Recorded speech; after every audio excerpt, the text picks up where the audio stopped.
श्रील प्रभुपाद की जय। भगवत गीता यथारूप की जय हो। तो जो है अध्याय है, माता जी करें, अध्याय 6 है श्रीमद् भगवत गीता यथारूप अध्याय 6। अध्याय का नाम ध्यान योग और श्लोक संख्या है 43। हरे कृष्णा।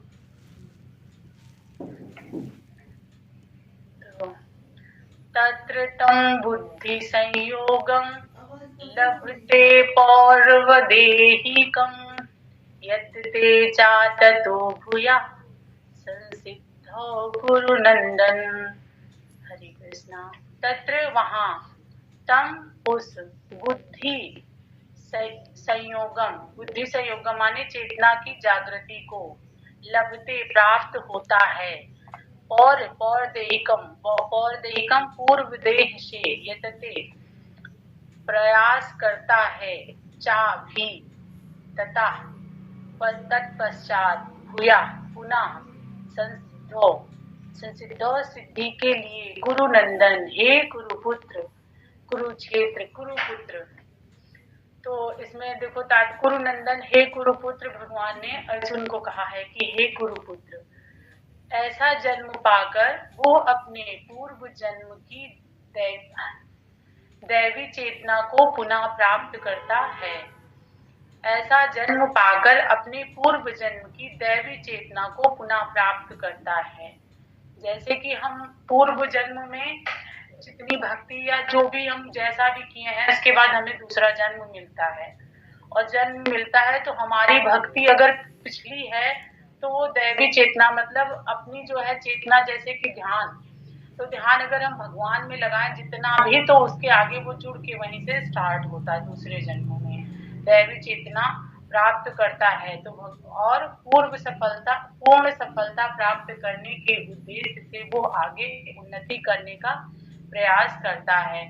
तो उसका जो, जैसे कि पूर्व जन्म का पुण्य है और भगवत भक्ति है, तो उससे वो जुड़कर जो है पूर्ण सफलता की ओर बढ़ता है। जैसे कि उसको ज्ञान ज्यादा होता है, उसका पूर्व जन्म बहुत अच्छा गया है, उसने बहुत अच्छी भक्ति करी है, तो उसका जन्म चाहे वो मतलब भक्त के घर जन्म ले और चाहे अभक्त के घर जन्म ले, लेकिन उसकी भक्ति जो है पूर्ण सफलता की ओर प्राप्त करने के उद्देश्य से आगे बढ़ती है, उन्नति करती है। यही उदाहरण में भगवान अर्जुन को बता रहे हैं। हरे कृष्णा। तात्पर्य श्रील प्रभुपाद के माध्यम से श्रील प्रभुपाद की जय हो। राजा भरत जिन्हें तीसरे जन्म में उत्तम ब्राह्मण कुल में जन्म मिला, तो राजा भरत हैं, उन्हें तीसरे जन्म में उत्तम कुल मतलब बहुत अच्छे जगह पर उनको अच्छे ब्राह्मण कुल में जन्म मिला। पूर्व दिव्य चेतना की पुनः प्राप्ति के लिए उत्तम जन्म के उदाहरण स्वरूप हैं। भरत विश्व भर के सम्राट थे, और माताजी मैं पहले पूरा पढ़ लेती हूँ, उसके बाद समझाने की कोशिश करती हूँ माताजी, जो आप सबके आशीर्वाद से समझ में आएगा, प्रभुपाद की कृपा होगी तो जो भी आए। राजा भरत जिन्हें तीसरे जन्म में उत्तम ब्राह्मण कुल में जन्म मिला, पूर्व दिव्य चेतना की पुनः प्राप्ति के लिए उत्तम जन्म के उदाहरण स्वरूप हैं। भरत विश्व भर के सम्राट थे, और तभी से ये लोग देवताओं के बीच भारतवर्ष के नाम से विख्यात है। भारतवर्ष नाम तभी ये जो हमारा देश है वो विख्यात, पहले ये इलाव्रत वर्ष के नाम से ज्ञात है। भरत के अल्पायु में ही आध्यात्मिक सिद्धि के लिए संन्यास ग्रहण कर लिया था। देखो, भरत ने अल्पायु मतलब थोड़ी सी उम्र, किंतु वे सफल नहीं हो सके। अगले जन्म में उन्हें उत्तम ब्राह्मण कुल में जन्म लेना पड़ा, और वे जड़ भरत कहलाए, क्योंकि वे एकांतवास करते थे तथा किसी के से बोलते ना थे। बाद में राजा रघुगण ने उन्हें महानतम योगी के रूप में पाया। उनके जीवन से ये पता चलता है कि दिव्य प्रयास अथवा योगाभ्यास कभी व्यर्थ नहीं जाता। भगवत कृपा से योगी को कृष्ण भावनामृत में पूर्ण सिद्धि प्राप्त करने के बारंबार योग प्राप्त होते रहते हैं। हरे कृष्णा। राजा भरत जिन्हें तीसरे जन्म में उत्तम ब्राह्मण के कुल में जन्म मिला, अब जैसे उनको उत्तम जगह में जन्म मिला, अब हम सब हैं अभी भगवान की भक्ति में लगे हैं। भगवान की भक्ति जितना माताएं या प्रभु जी से ज्ञान मिल रहा है वो थोड़ा थोड़ा भी अर्जित कर रहे हैं, तो हमारा जन्म अच्छा हो रहा है। शायद हम अब इस जन्म में अच्छी भक्ति या अच्छे से ना कर पाए, हम भगवत धाम ना पाए, तो भगवान ऐसी कृपा बनाते हैं कि फिर हमें जो है आगे जो है भक्ति हमारी और अच्छी और प्रोग्रेस पे जाती है। सारे कार्य देखो, पता है जमा पूंजी जो भी जीवन की जितनी भी है वो हम लोग इकट्ठा करें, कुछ भी करें, लेकिन अगर हरि नाम इकट्ठा नहीं हो रहा जीवन में तो सब व्यर्थ है। जैसे कि अभी हम अपना जीवन मतलब सफल बनाने के लिए अपनी भक्ति या नहीं, कुछ लोग देखो सबका अलग अलग मार्ग है। अब कुछ चाहते हैं कि हम धन इकट्ठा करके दुनिया में यश पाके ही अपने आप को सिद्ध कर बहुत अच्छा मतलब बनाना चाहते हैं कि हम बहुत अच्छे बन गए हैं। कुछ चाहते हैं कि हम धन इकट्ठा करके अपने बच्चे को आगे बढ़ाएं, उनमें कितना भर दें उसमें लगे हुए हैं। कुछ है कि भक्ति में लगे हैं जो कि चाहते हैं कि भक्ति का रस इतना अच्छा है, इससे ज्यादा अच्छा कुछ भी नहीं है। जो हमारे बता जैसे इसमें लास्ट में दिया गया है, कृष्ण भावनामृत में पूर्ण श्रद्धि प्राप्त हुई बारंबार चियो, तो बार बार हम लोगों को कभी न कभी किसी न किसी जन्म में हम लोगों ने भक्ति करी है। 84 लाख योनि के बाद हमें ये इंसान का शरीर मिला है, मनुष्य तन मिला है, तो शायद किसी जन्म में हमने भगवान की भक्ति करी हो तो कृष्ण भावना व्रत में आए। तो ये है कि जैसे अपने साथ में अपना परिवार है तो उसे भी जो है हमेशा यही शिक्षा मतलब, अब जैसे कि भगवत गीता ज्ञान बहुत दिव्य है, इससे हम लोग ग्रहण कर रहे हैं, तो कोशिश करें कि अपने बच्चे को भी हम जरूर ग्रहण करवाएं, है ना, कि ताकि उनके जीवन में भी भगवान की जो है कृपा प्राप्त मिले। भरत जिन्हें तीसरे जन्म में उत्तम कुल में वो जन्म मिले, पूर्व दिव्य चेतना, उनकी दिव्य चेतना थी, भगवान का ध्यान पुनः प्राप्ति के लिए उत्तम जन्म मिला, उनको बहुत अच्छा जन्म मिला। उदाहरण स्वरूप भरत विश्व भर के सम्राट थे, वो विश्व के राजा थे, और तभी से ये लोग देवताओं के बीच भरतवर्ष के नाम से विख्यात है। अब भरतवर्ष के नाम से वो सम्राट थे, वो बहुत दिव्य थे, मतलब बहुत अच्छे थे। अब ऐसे थोड़ी ना किसी का नाम जो है देश दुनिया का नाम दे दिया जाएगा कि मेरा भारत देश उनके, तो वो बहुत अच्छे रहे होंगे। एक तो हम भरत शकुंतला और कुंती नहीं, उनका अभी देखो कौन से राजा थे, राजा जो है दुष्यंत माता, तो हम अभी तक तो यही बात पढ़े थे जड़ भरत, इसमें दिए हैं कि जड़ भरत, तो जड़ भरत के बारे में हमें इतना ज्यादा ज्ञान नहीं है माता जी, लेकिन जैसे दुष्यंत के पुत्र शकुंतला उनकी माता का नाम था और दुष्यंत पिता, तो उससे हमने ये स्टोरी सुनी थी कि उनके भरत लड़के का नाम था, तो उनसे जो है हमारे भारत देश का नाम उनके जो है लड़के की अच्छे मतलब अस्तित्व की वजह से मेरे भारत देश का नाम भारत पड़ा, भरत की वजह से। तो वो भी बहुत अच्छे थे, उनका जो है किसी का श्राप लगा था, तो जो है दुष्यंत राजा दुष्यंत, माता जी माफ कीजिएगा, गेट खोल दे जरा। हरे कृष्णा।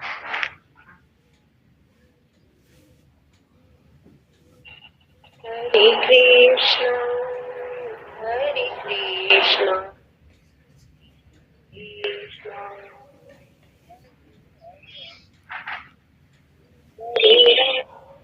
हरे कृष्णा। तो माता जी वो जैसे कि राजा दुष्यंत थे और रानी शकुंतला थी, तो उनके जीवन में किसी मतलब गुरु भगवान के श्राप से उन्हें दोनों को अलग रहना पड़ा था, और उनके पुत्र मतलब शकुंतला अकेले जंगल में अपने पुत्र को मतलब पाली है, किसी आश्रम में रह गए, ये स्टोरी हमने सुनी है माता जी।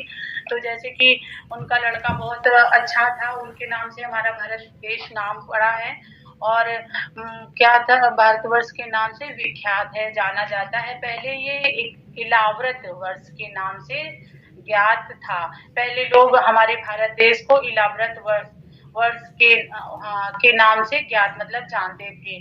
भरत ने अल्पायु में ही आध्यात्मिक सिद्धि के लिए संन्यास ग्रहण कर लिया, तो थोड़ी सी उम्र में ही आध्यात्मिक सिद्धि के लिए संन्यास ग्रहण कर लिया। उन्होंने बहुत कम आयु में मतलब भगवान की भक्ति करके अध्यात्म जीवन व्यतीत किया और संन्यास ग्रहण कर लिया, किंतु वे सफल नहीं हो सके। आप दिख रहे हैं सफल, अगले जन्म में उन्हें उत्तम ब्राह्मण कुल में जन्म लेना पड़ा। तो वो जो है भगवान के जैसे भक्ति में लगे, लेकिन वो सफल नहीं हो पाए। तो उन्हें अगले जन्म में देखो, उन्होंने भक्ति करी थी, उन्हें ब्राह्मण कुल में जन्म मिला, अच्छा जन्म मिला, और वे जड़ भरत कहलाए, क्योंकि वे एकांतवास करते थे। मतलब वो जड़ भरत, जैसे कि जड़ भरत इसलिए नाम पड़ा होगा कि वो बहुत ध्यान अपने मतलब चेतना में ही लगे रहते होंगे और दृढ़ संकल्पी रहे होंगे, तभी उनका नाम जड़ भरत से कहला, क्योंकि वो एकांतवास करते थे तथा किसी से बोलते ना थे। बाद में राजा रघुगण ने इन्हें महानतम योगी के रूप में पाया। तो देखो, वो भक्ति में जो है अपने कार्यरत थे और अपना एकांत में बैठकर भक्ति करते थे, और तो उन्हें जो है महानतम योगी के रूप में पाया, तो वो योगी बने। उनके जीवन से ये पता चलता है कि दिव्य प्रयास अथवा योगाभ्यास कभी व्यर्थ नहीं जाता। तो दिव्य प्रयास, जैसे कि इंसान अगर समझदार है, उसके पास बुद्धि है, तो उसे हमेशा दिव्य प्रयास करना चाहिए। अब ये नहीं कि ऐसा प्रयास करे कि भौतिक में फंसा रहे, अब वो कितना धन संयोग कर ले, मतलब संचित कर ले, और कितना अपने बच्चों को सुख समृद्धि वैभव देने की कोशिश करे। कुछ लोग बस इसी में लगे हैं। इसमें लगे के साथ साथ संस्कार और अपने जो है अपने शास्त्रों का अध्ययन, ये सब बताना अपने बच्चों को बहुत जरूरी है। ये नहीं बस भौतिक में फंसे हैं और मतलब हमें और किसी चीजों से मतलब नहीं है। तो दिव्य प्रयास क्या है? ये जीवन में धन संचित करना, हम सुंदर दिखना, हमारे बच्चे मतलब कंपटीशन में लगे रहना। ये दुनिया का देखो, हमें सबसे ज्यादा लगता है कि आज की दुनिया में लोग आगे बढ़ते हैं तो अपने बच्चों में संस्कार न देकर उनको सुख मतलब उनको सुविधाएं देते हैं, उनको ये हो जाना चाहिए उनके पास। ये नहीं सोचते वो कि हमें अपने बच्चों को थोड़ा सा संस्कार देना चाहिए, थोड़ा सा अपना ज्ञान भी देना चाहिए। ये नहीं कि बस हम आगे बढ़े तो बस उनको जो है जितनी सुविधा दे सके, ये वैभव नहीं है। मतलब ये प्रयास दिव्य प्रयास नहीं है। तो समझदार इंसान दिव्य प्रयास की ओर आगे बढ़ने की कोशिश करता है, ना कि जो है भौतिक कलमश में फंसकर और कितना भी यहाँ पर हम धन इकट्ठा करें, हम जो है अपने बच्चे को संस्कार न सिखाएं। और अभी यही देखो कि दुनिया में क्या है कि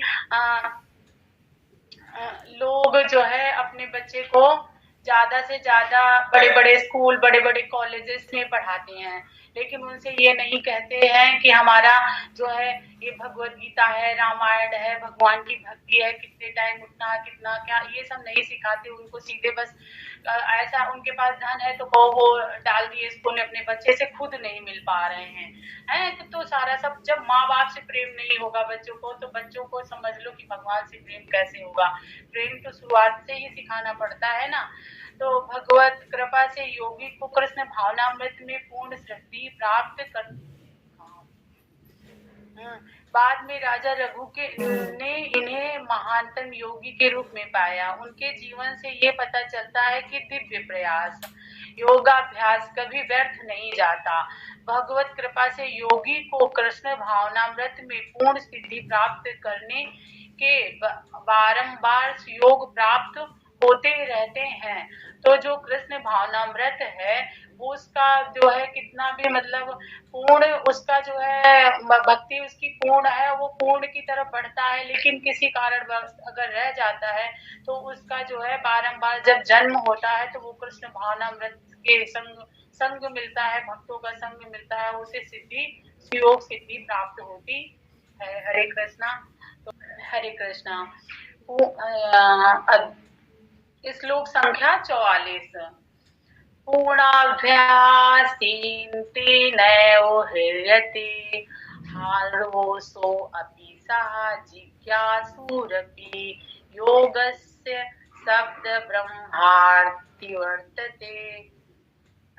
पूर्ण पिछला, अभ्यास से, ते उससे, एव ही, ह्रियते आकर्षित होता है, ही निश्चय ही, अवश्य स्वतः, अपि भी, सा वो, जिज्ञासु उत्सुक, अपि भी योगस्य योग के विषय में, शब्द ब्रह्म शास्त्रों के अनुष्ठान, अतिवर्तते परे चला जाता है, उल्लंघन करता है।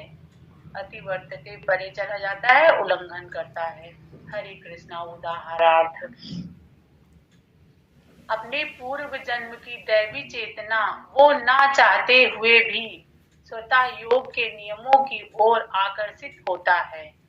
ऐसा जिज्ञासु योगी शास्त्रों के अनुष्ठानों से परे स्थित स्थित होता है। अपने पूर्व जन्म की दैवी चेतना से, तो भगवान ने इस दोनों श्लोका में पूर्व जन्म के बारे में बात करा है। भगवान ने ये बताया है कि पूर्व जन्म में दैवी चेतना, जैसे हमारी भक्ति दिव्य चेतना भक्ति की चेतना, अपने साथ अपने भगवान के बारे में जानना ही दिव्य चेतना कहलाता है। तो अपने पूर्व जन्म की दैवी चेतना से वो चाहते हुए भी स्वतः योग के नियमों की और आकर्षित होता है। अब जैसे जब हमारा पूर्व जन्म के जो अच्छे पुण्य के कार्य हैं, जैसे भक्ति भाव है, दान पुण्य, तो वो हमें और आगे बढ़ाता है, स्वतः ही आगे बढ़ाता है। उसमें किसी को घसीटना नहीं पड़ता है। जैसे कि हम जो है खुद ही बहुत अपराधी, हमारे प्रभु जी ने हमें जो है बार बार हमें जो है कृपा करी है, हम पर माताओं ने करी है, तब जाके हम क्लास में जो है उपस्थित हो पाते हैं। तो हम जो है बहुत तुच्छ इंसान हैं। योग के नियमों की ओर आकर्षित होता है, तो वो स्वतः ही योग की नियमों की ओर आकर्षित होता है। उसको स्वतः ही भगवान का जो है प्रेम और भगवान भक्त उनको बहुत पसंद आते हैं, मंदिर बहुत पसंद आती है, शास्त्र बहुत पसंद आते हैं। स्वतः ही उनका मन अंदर से होता है कि हमारे पास समय है, क्यों ना हम माला किया करें। सामने वाला ऐसा करते, प्रभु जी ऐसे करते, माताएं ऐसे, तो उनके मन में स्वतः ही जो है अच्छा काम आता है। ऐसा जिज्ञासु योगी शास्त्रों के अनुष्ठानों से परे स्थित होता है। तो शास्त्रों के अनुष्ठानों से परे, उसके ऊपर, जैसा जिज्ञासु, ऐसे जिज्ञासु योगी शास्त्रों के अनुष्ठानों से परे स्थित होता है। माफ करना, अनुष्ठान मतलब वो अनुष्ठान सब कर चुका है, उसको मतलब इतना जो है शास्त्रों का अनुष्ठान से परे, उसके भी ऊपर है। उसने दान पुण्य किया, उसने भक्ति करी है, उसने गौदान किया है, भक्तों का संग किया है, गौ सेवा करी है ना। तो उसने जो है इससे भी परे, उसके ऊपर होता है, तब उसका स्वतः ही मन लगता है भगवत भक्ति में। माफ करना जो गलती हो रही हो। तात्पर्य श्रील प्रभुपाद के माध्यम से श्रील प्रभुपाद की जय हो। उन्नत योगी जन स्थानों के प्रति अधिक आकृष्ट नहीं होते।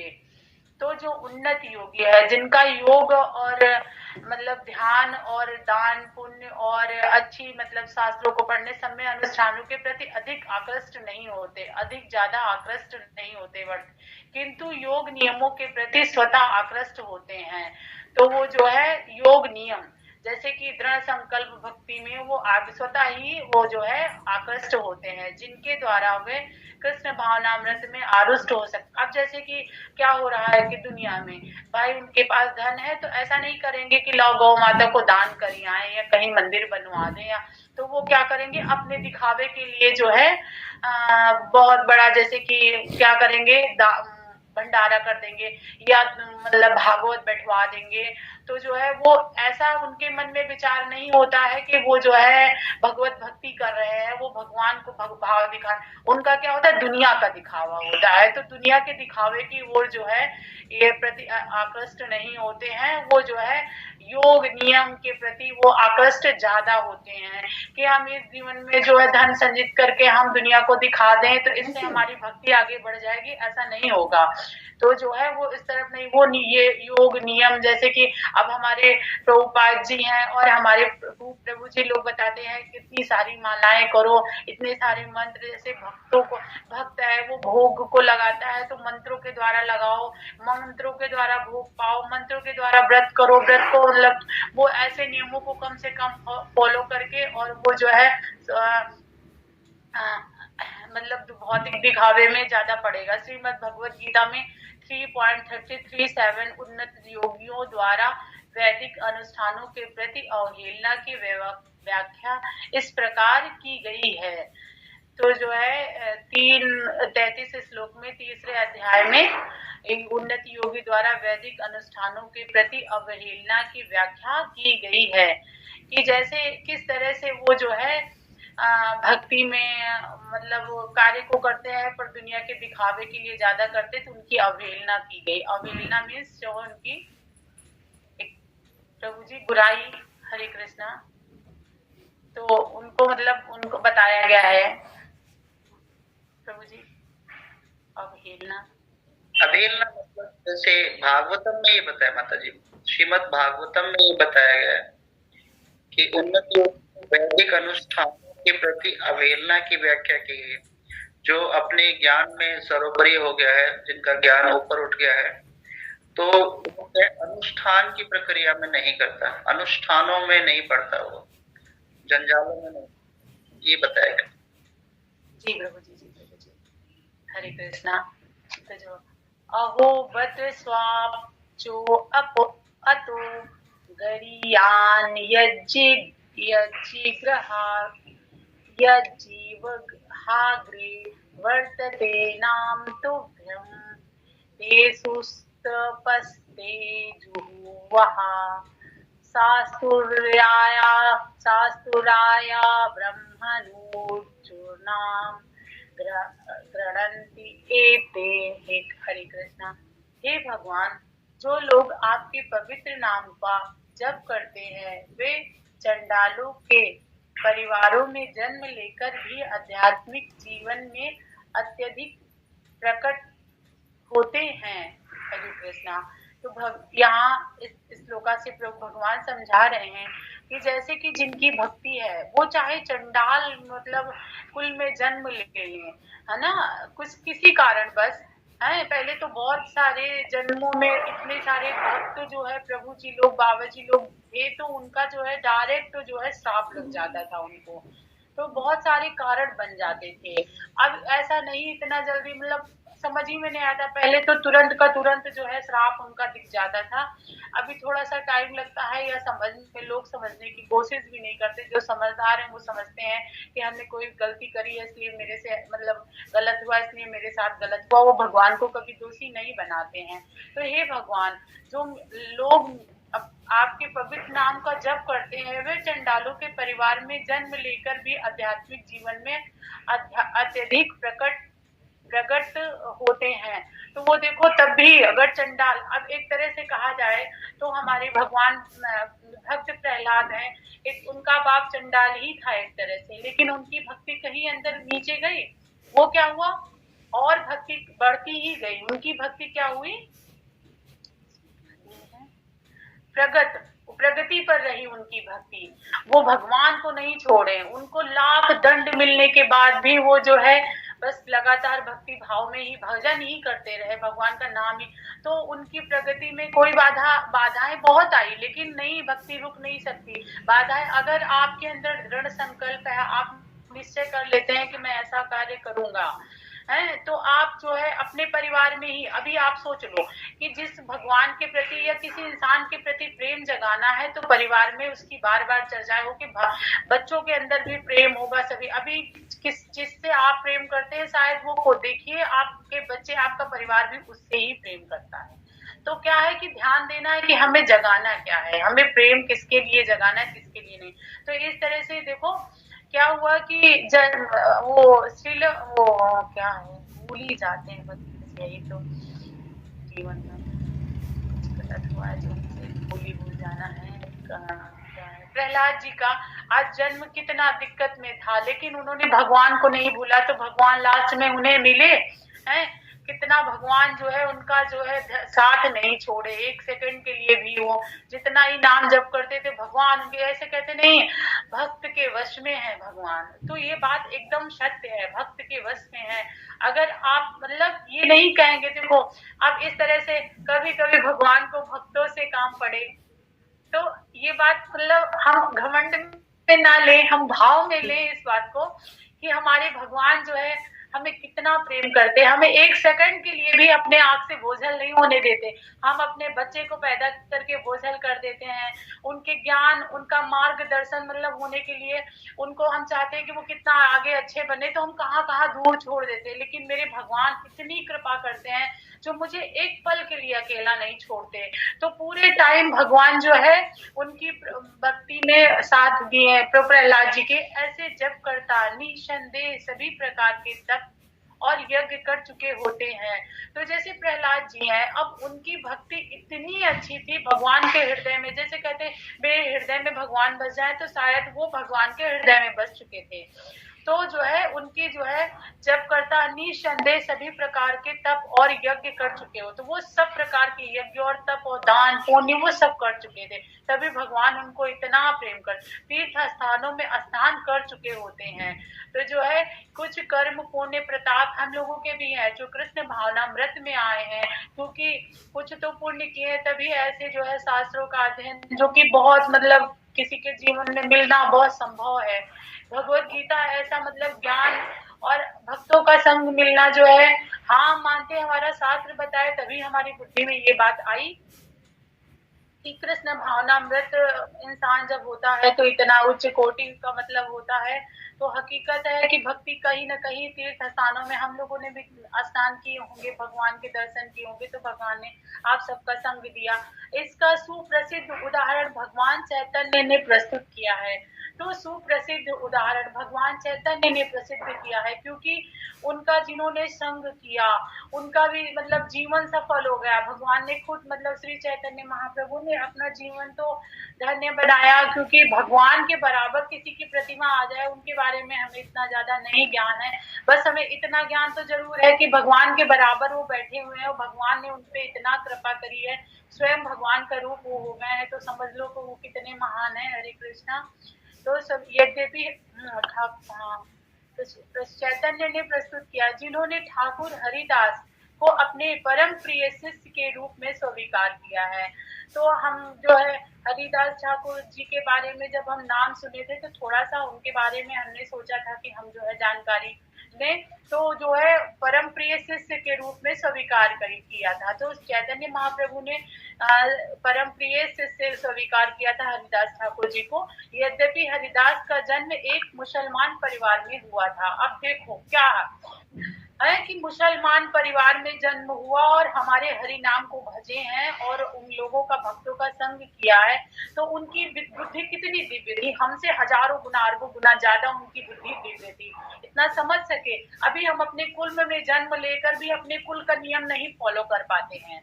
बहुत सारे नियम है, सास ससुर की बात है, वो हम अपना फॉलो जीवन में नहीं कर पाते, लेकिन वो अलग जात का सब कुछ अलग में जन्म लेकर और उन्होंने क्या किया, हिंदू उसको भावनामृत संघ को अपनाया।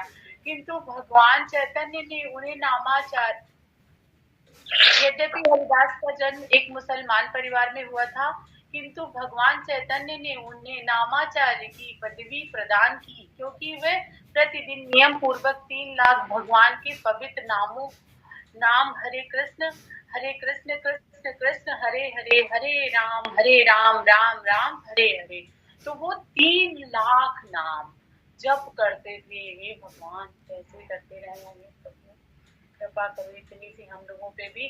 तो देखो वो क्या थे कि इसीलिए उनको भगवान मतलब श्री चैतन्य महाप्रभु उनके जीवन में मिले, क्योंकि उनके अंदर इतना सारा दृढ़ था, इतना सारा। अगर कोई दृढ़ संकल्पी नहीं होगा तो उसके जीवन में चैतन्य ऐसे महाप्रभु थोड़ी ना आएंगे। तभी आएंगे जब उसके बहुत पूर्व जन्म के पुण्य रहे होंगे। तो कुछ पुण्य में त्रुटि थी तो मुसलमान कुल में चले गए, तो क्या हुआ, हरे कृष्णा का जप करते थे, और चूंकि वे निरंतर भगवान के पवित्र नाम का जप करते रहते थे, तो वो जो है निरंतर हरि नाम का जप करते रहते थे। अतः ये समझा जाता है कि पूर्व जन्म में उन्होंने शब्द ब्राह्मण नामक देव वर्णित कर्म कांडों को पूरा किया होगा।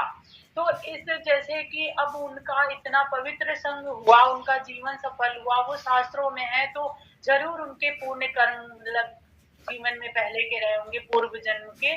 अब ये मुसलमान कुल में जन्म लिए थे और मुसलमान के जैसे हमारे यहाँ पंडित होते हैं, हमारे यहाँ जैसे कि अभी हम कोई पूजा पाठ कराते हैं हमारे पुरोहित पंडित होते हैं, इसी तरह से उनके यहाँ मौलवी होते हैं, क्या बोलते हैं उनको, तो उन काजी, तो उन लोगों ने उनपे बहुत ज्यादा मतलब गुस्सा किया, उनको बुलाया, उनको मारा और उनके सीधे बात भी बोली कि तुम मतलब अपने धर्म का छोड़ के और दूसरे धर्म में जा रहे हो और बहुत गलत कर रहे हो, तो उनको बहुत सारी मतलब दंड भी मिले, लेकिन उन्होंने हरि नाम नहीं छोड़ा। उन्होंने लगातार अपने जीवन में हरि नाम मतलब लिया और कहा कि मैं आप लोगों की बात नहीं मानूं। उन्होंने मतलब उन्हें बहुत सारा दंड मिला, लेकिन वो हरि नाम भजते रहे। हरे कृष्णा। अतः ये समझा जाता है कि पूर्व जन्म में उन्होंने शब्द ब्राह्मण नामक देव वर्णित कर्म कांडों को पूरा किया है होगा। ऐतियो जब तक कोई पवित्र नहीं होता तब तक कृष्ण भावनामृत के नियमों को ग्रहण नहीं करता। तो इंसान अगर पूर्ण तरह से पवित्र नहीं है, उसकी जो है जीवन का पूर्व जन्म का कुछ पुण्य प्रताप है, तभी वो कृष्ण भावनामृत ग्रहण करता है। भगवान के पवित्र नाम हरे कृष्णा का जप नहीं कर सकता, तो उसके जो है ऐसे हरे कृष्णा महामंत्र का जप उसे नहीं मिलेगा, उसके जीवन की राह ऐसी नहीं बनेगी कि वो मतलब भगवान का नाम ग्रहण कर सके या भगवान का नाम ले सके। वो तभी नाम ले पाएगा जब उसके पूर्व जन्म के कुछ अच्छे कर्म होंगे और उसका जीवन जो है कुछ एक अलग होगा, कुछ उसके हरि नाम की कृपा तभी मिलेगी, उसको ऐसे नहीं मिलेगी। तो हरे कृष्णा। तो सभी भक्तों को दंडवत प्रणाम और माफ करना जो हमसे गलती भई हो। हरे कृष्णा। ज्यादा ज्ञान नहीं है सब।